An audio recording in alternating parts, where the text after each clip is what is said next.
गौतम बुद्ध और हमारे देश को संविधान देने वाले विश्व रत्न में बाबा साहब डॉक्टर भीमराव अम्बेडकर जी के चरणों में कोटि कोटि नमन करते हुए और हमारे बिखरे हुए बहुजन समाज को मोतियों की तरह एक माला में पिरोने वाले बहुजन नायक मान्यवर साहब काशीराम जी के चरणों में कोटि कोटि नमन करते हुए, मुस्लिम समाज में जन्मी माता फातिमा शेख के चरणों में कोटि कोटि नमन करते हुए, सैनी समाज में जन्मे सावित्रीबाई फूले जी को नमन करते हुए और बहुजन समाज में जन्मे अन्य सभी महापुरुषों को कोटि कोटि नमन करते हुए मैं अपनी बात को शुरू करूंगा। आज जो आपके गांव शहबाजपुर के अंदर आप लोगों ने इतना मान सम्मान देकर भीम आर्मी छात्र संघ को यहाँ बुलाकर हमारे बीच में एक भाई दिया है आपने, उसके लिए हम आभार व्यक्त करते हैं। सबसे पहले तो आपका जानते हैं ना सब लोग। अब कुछ लोगों के दिमाग में एक बात चल रही होगी, क्योंकि हमने जहाँ पीछे मीटिंग करी थी वहाँ लोगों ने बाद में पूछा था, तो इसलिए मैं पहली बात कर लूँ उसके बारे में। चंद्रशेखर भाई की भीम आर्मी तो है, लेकिन भीम आर्मी बनी 21 जुलाई 2015 को, जिसको पूरे बने हुए 9 साल बीत चुके हैं। और चंद्रशेखर भाई ने जो पार्टी का गठन किया वो क्या 2020 में। चंद्रशेखर भाई की पार्टी का नाम है आजाद समाज पार्टी काशीराम।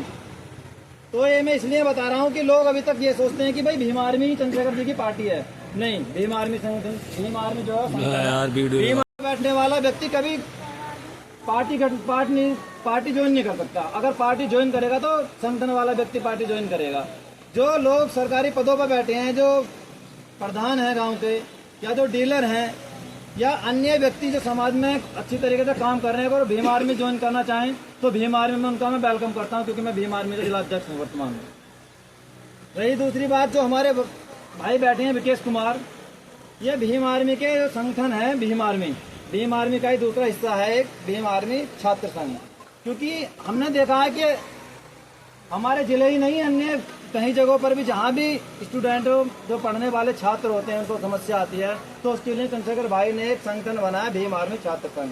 अगर हमारे समाज में कहीं भी किसी भी साथी को कोई किसी तरीके की पढ़ने लिखने में दिक्कत होती है, तो उसके लिए भीम आर्मी छात्र संघ स्टूडेंट फेडरेशन जो बनाया है उसके जिलाध्यक्ष वहाँ जाएंगे और अपने समाज के लिए आवाज उठाएंगे। हम भीम आर्मी वाले जो हैं, हम भीम आर्मी गाँव जाएंगे। गाँव जाने के बाद चाहे मुस्लिम हो, चाहे दलित हो, चाहे सिख हो, चाहे ईसाई हो, किसी भी धर्म का व्यक्ति हो, हम उसको अपने समाज में अपने संगठन में जोड़ेंगे। जोड़ करके हम अपने साथ काम करवाने का उनसे काम करेंगे।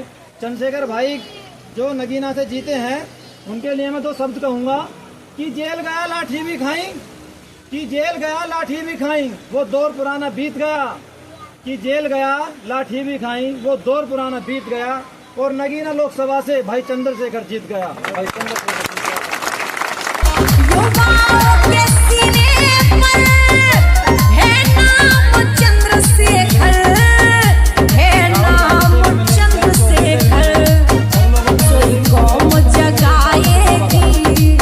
जब सब लोगों ने दिखावा करा, बहन कुमारी मायावती जी, सबसे बड़ा हमारे देश के अंदर कोई राज्य है तो उत्तर प्रदेश है, जिसमें हम रहते हैं। और उत्तर प्रदेश से ही पूरे देश की राजनीति बनती है। अगर कोई भी राजनीति का पहला हिस्सा बनता हो, सबसे पहले उत्तर प्रदेश है। क्योंकि उत्तर प्रदेश एक ऐसा राज्य है जहाँ पे हम रहते हैं कि सारी देश की राजनीति यहीं से चालू होती है। इसी के वजह से जब चंद्रशेखर भाई लोकसभा का चुनाव लड़ने के लिए और पार्टी वालों के पास गए, तो सब लोगों ने उस समय पे तो आश्वासन दे दिया कि हम तुम्हें अपनी सीट से लड़ाएंगे, यानी गठबंधन करके तुम्हें लड़ाएंगे। लेकिन कोई व्यक्ति, कोई सी भी पार्टी का व्यक्ति ये नहीं चाहता कि चंद्रशेखर भी आने वाले समय में बहुजनों का नेता बने। वो इसलिए नहीं चाहते, अखिलेश यादव जी ने पहले कह दिया कि ठीक है नगीना से तुम लड़ लेना, बाकी हम लड़ेंगे। 543 सीट हैं लोकसभा की हमारे पूरे देश के अंदर। लेकिन एक बात बताओ, जब 543 सीटों पे एक तुम व्यक्ति को समर्थन कर देते और 542 सीटों पर तुम्हें चंद्रशेखर समर्थन करने के लिए तैयार था, तो तुमको क्या दिक्कत आई थी कि चंद्रशेखर का तुमने समर्थन नहीं करा? वो ये चाहते थे कि अगर चंद्रशेखर सांसद बन गया नगीना के अंदर, तो उनकी जो राजनीति हो फ्लॉप होना कहीं ना कहीं चालू हो जाएगी, जो चंद्रशेखर भाई ने नगीना के अंदर करा है। चंद्रशेखर भाई को अखिलेश यादव ने, मायावती ने, राहुल गांधी ने, जयंत चौधरी ने, किसी ने अपने साथ नहीं दिया।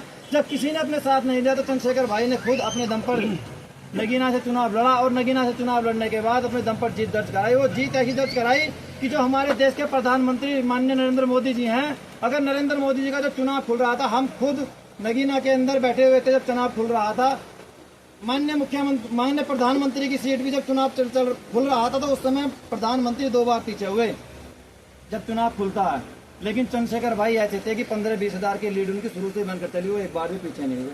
वो इसलिए पीछे नहीं हुए कि नगीना के अंदर ना तो किसी नेता ने गठबंधन करा, ना किसी नेता के जो जैसे हम अपने यहाँ घूम रहे हैं, ना किसी ऐसे लोगों ने गठबंधन करा। अगर गठबंधन करा तो वहाँ की समाज था, जो जितना भी सर्व समाज के लोगों को मैं कह रहा हूँ, मैं नहीं कहता कि एक समाज ने दिया, सारे समाज के लोगों ने वहाँ चंद्रशेखर को मिलकर के वोट दिया और गठबंधन करा। तो वहाँ आम जनता ने गठबंधन करा, जिसका रिजल्ट पूरे देश नहीं बल्कि पूरे विदेश के अंदर भी चंद्रशेखर के चर्चे हो रहे हैं। टाइम मैगजीन में इतनी कम उम्र में नाम हुआ ना, चंद्रशेखर भाई का बहुत बड़ा दायित्व बनता है, मैं उनके लिए कहता हूँ।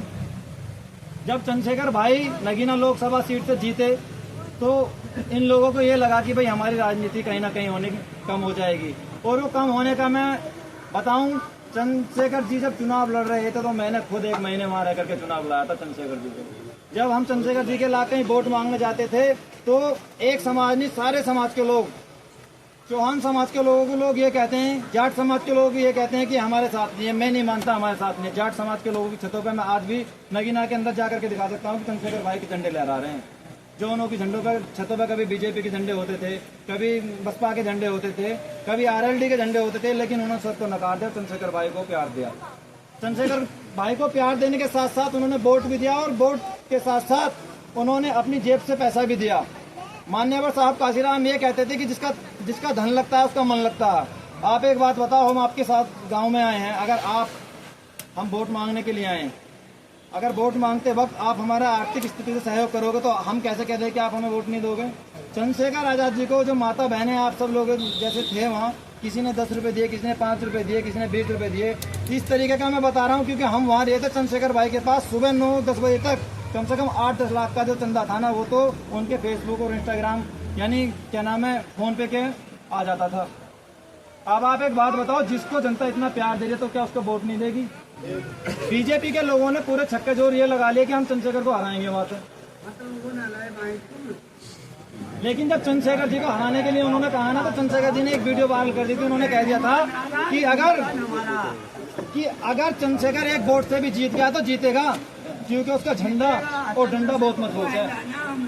क्योंकि अगर आप वर्तमान समय देख रहे हो, वर्तमान में पूर्ण बहुमत की सरकार बीजेपी की है। अगर बीजेपी के सामने कोई मुकाबला करता है तो नीले पटके वाले लोग हैं जो भीम आर्मी के कहीं भी मरने कटने से डरते। हम खुद बता रहे हैं, इसका उदाहरण हमारे सामने है, जो हम बीजेपी वाले लोगों के सामने कई जगह हमारा मुकाबला हुआ। तो उन जो बीजेपी के लोग हैं जो हमारे समाज को डराना धमकाना चाहते हैं, उनके लिए मैं कहूँ कि चंद्रशेखर भाई के जीतने के बाद हमें इतनी बड़ी खुशी हुई है कि धरती झुक नहीं सकती आसमां के सामने।